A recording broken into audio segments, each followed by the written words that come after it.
any of the events described in the other. The day of Jesus' death. In the Synoptic Gospels, that is Matthew, Mark, and Luke, Jesus celebrates a Passover meal with his disciples before he's arrested. The Gospel of Luke makes it explicit that they ate this meal, as was customary, at the end of the day of preparation. Jesus then prays with his disciples in the garden and is arrested. After daybreak, then, Jesus is tried before the Sanhedrin and then before Pilate. Finally, he's crucified at noon. The Gospel of John, however, describes Jesus dying on the day of preparation before the Passover meal. In fact, the fourth Gospel reminds the reader 3 times that all these events, Jesus' trial, Jesus' death, and Jesus' burial, happens on the day of preparation for the Passover. Jesus dies in the Gospel of John the day before the Passover meal. Hell is real, and you people, don't you want to be taken, don't you want this great message, this great news? I mean, why would you not want something so wonderful? I used to work with Catherine Kuhlman, the faith healer, and I saw healings. I saw miracles. Who could possibly deny the power? But I now realize that the supposed good news of the gospel is really just solving a problem of its own making. It's like, how much respect should you have for a doctor who runs around cutting people with a knife so he could sell them a Band-Aid? You know, I mean, that's kind of what Christianity is. You are rotten. You are doomed. You are horrible.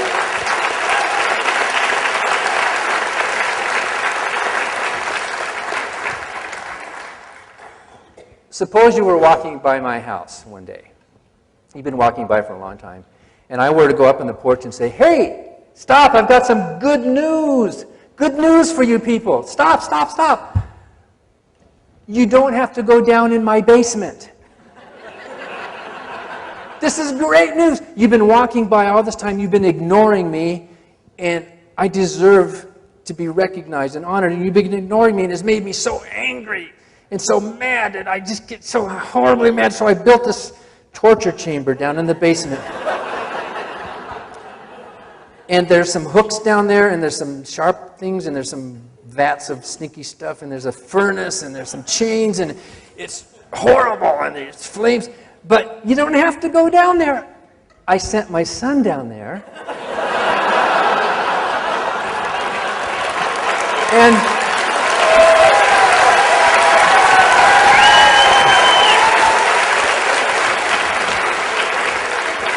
And it was gruesome. I tell you, it was really horrible. But that satisfied my anger. And now his blood was shed, and now you're free. You don't have to go down. All you have to do, come on up here.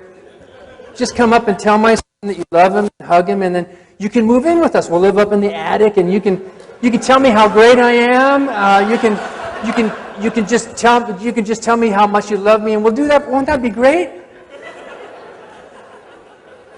So would you keep walking?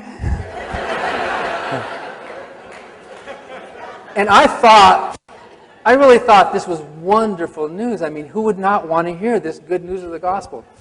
But it's a morally bankrupt system. Any system of thought that has to use a threat of violence to make its point to any degree. And what is hell? It's a threat of physical violence. In the Quran, it's even worse. Have you ever heard people say, what if you're wrong? You know, like Pascal's wager.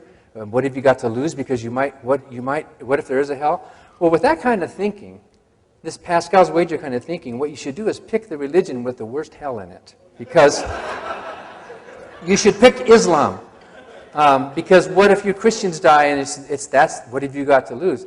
In the Quran, which I read again in 2 different English translations for this debate I did, hell is this, it depends what verse you read. Sometimes it's a freezing place, sometimes it's a hot place, but we infidels, me, and I told this to Hamza, I said, just because I disagree with you, because I am not faithful to your God, the skin's going to burn off my arms, and it's going to be horrible, but Allah's going to come and grow it back again, so he can burn it off again, and again, and again, and again, forever. While you Muslims, you faithful believers, are going to be sitting up on these purple couches under the fig trees with these dewy-eyed maidens sitting next to you, and you'll be looking down at us and laughing.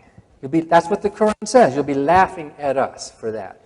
And I said, and you're trying to tell the world about morality. You think you have a moral system, right?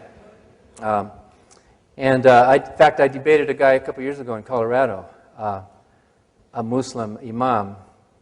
And when I told that story about the skin and the Muslims will be looking down laughing, in front of that whole crowd, he went. He did. He was happy about that. He thought it was a great thing that I was actually preaching his book, The Threat of Hell, The Fear of Hell.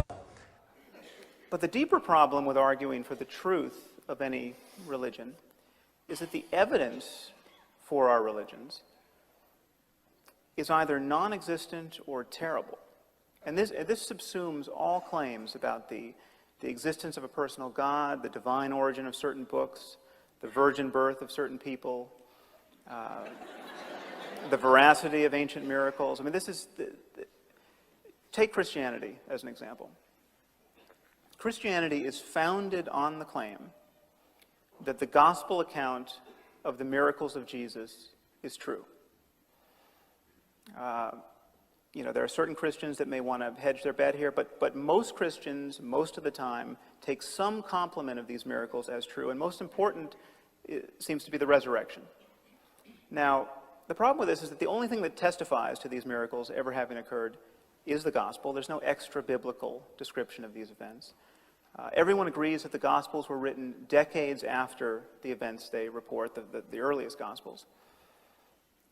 The problem is that even if the evidence were much better than that, even if we had hundreds of contemporaneous eyewitness accounts of these miracles, that would still not be good enough evidence to cash out the claims of Christianity.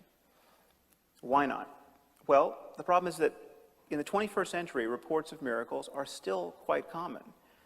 I have met literally hundreds of Western-educated men and women who think that their favorite Hindu or Buddhist guru has magic powers. I mean, these are the reports of miracles are quite current. There are Hindu yogis and mystics who reportedly walk on water and raise the dead and fly without the aid of technology and read minds and divine the future. You take someone like Satya Sai Baba, the South Indian guru. All of these miracles are attributed to him. He even claims to have been born of a virgin, which incidentally is not such a rare claim in the history of religion or in history generally. Genghis Khan was supposedly born of a virgin. Alexander the Great was born of a virgin. I mean, parthenogenesis does not guarantee that you're going to turn the other cheek, apparently.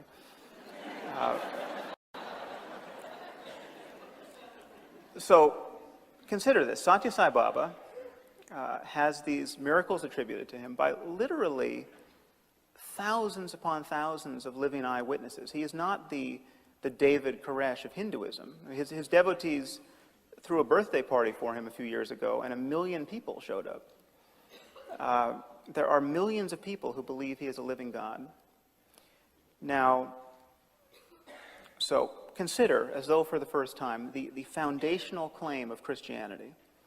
The claim is that miracle stories of a sort that surround a person like Satya Sai Baba today, and which are compelling to no one apart from his devotees, suddenly become especially credible if you place them in the pre-scientific religious context of the first century Roman Empire, decades after their supposed occurrence.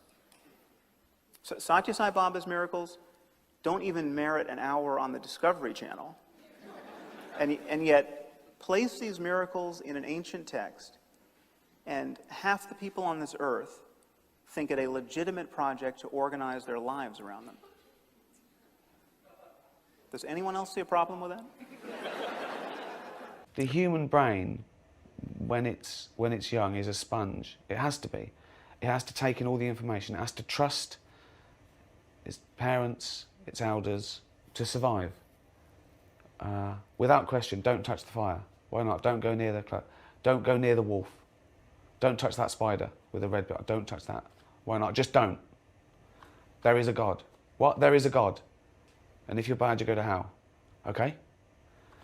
And if that's constantly confirmed, like all the other things, wolves eat you, black widows kill you, fires burn you, if it's given that same level of credence and truth, you're never going to get over it. It's going to be a lot harder to undo that. And that's So, right. yeah. I think the really sick-making thing is people who think because they're agnostic and we can't know for sure, therefore the likelihood is 50-50. Yeah. Very different. I mean, I'm agnostic, but I believe that the likelihood is about 1% or less. It's not really agnostic, is it? Yes, it is. Yes, if we accept that we don't know, if it's a default, we don't know, no one's come back from heaven, no one's proved it. You can't prove the non-existence of something, and why would you? The periodic table of non-existent things is infinite, you know. It's like... so if we accept that, that's a knowledge, that's a category of knowledge. But if you just say, what do you believe? You have to step up to the plate. You have to say what you believe. And if you don't believe in any God, right, you're an atheist. That's the other misconception. People think that atheism is denying the existence of God. Right? It's not. It's just not accepting the claim that there is a God. You know. But if there were 3 doors, which says God exists, God doesn't exist, I don't know. That doesn't make sense. There's 3 doors. It says God exists, but doesn't exist, I don't know. But you not knowing is irrelevant to where there is or isn't a God. Again, you've done a sleight of hand there on a category mistake, because 1 is knowledge and 2 are beliefs, right? I haven't even finished my question. No, what? No, there's always... I'm saying 3 is always there. If you had to choose one... Yeah. I believe there's a God. I don't believe there's a God. I don't know is irrelevant then, isn't it?